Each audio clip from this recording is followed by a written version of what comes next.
సినిమాలోనూ మరోవైపు TV షోలతోనూ full బిజీగా ఉంటున్నాడు star comedian hyper Aadi. Jabardasth, Sridevi drama company, Dhee వంటి టీవీ షోలతో బుల్లితెర ఆడియన్స్ ను కడుపుబ్బా నవ్విస్తున్న ఈ టాలెంటెడ్ యాక్టర్ ఇటీవల విశ్వక్ సేన్ నటించిన గ్యాంగ్స్ ఆఫ్ గోదావరిలో కీలక పాత్ర పోషించాడు. సినిమాలు, టీవీ షోల సంగతి పక్కన పెడితే హైపర్ ఆది పవర్ స్టార్ పవన్ కళ్యాణ్ కు వీరాభిమాని. ఈ కారణంతోనే 2024 ఏపీ అసెంబ్లీ ఎన్నికలలో జనసేన తరపున విస్తృత ప్రచారం నిర్వహించారు స్టార్ కమెడియన్. కేవలం పిఠాపురంలో మాత్రమే కాకుండా జనసేన అభ్యర్థులు పోటీ చేసిన పలు చోట్ల పర్యటించారు. పవన్ కళ్యాణ్తో పాటు జనసేన అభ్యర్థులకి గెలిపించాలని ఓటర్లు కోరారు.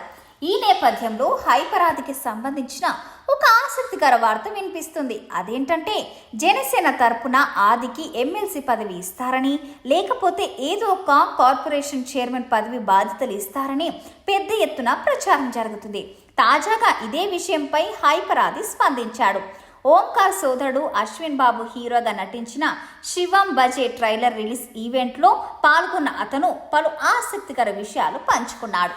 నాకు వ్యక్తిగతంగా పవన్ కళ్యాణ్ అంటే చాలా ఇష్టం.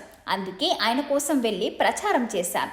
నేను సినిమాలు, టీవీ షోలు మానేసి పవన్ కళ్యాణ్ కోసం ఎన్నికలలో ప్రచారం చేశాను. ఇప్పుడు ఆయనే గెలిచారు, రూలింగ్ కూడా చేస్తున్నారు. నాకు ఎమ్మెల్సీ పదవి లాంటి వాటిపై మక్కువ లేదు, అలాంటి ఆశ కూడా లేదు. పవన్ కళ్యాణ్ ఆనందంగా ఉంటే దూరంగా ఉండి చూడడం ఇష్టం, బాధతో ఉంటే దగ్గరికి వెళ్ళి చూసుకోవడం ఇష్టం. అంతకు మించి నేను ఏం ఆశించడం లేదు అని హైపర్ ఆది స్పష్టం చేశారు. ప్రస్తుతం అతని వ్యాఖ్యలు సోషల్ మీడియాలో వైరల్ అవుతున్నాయి.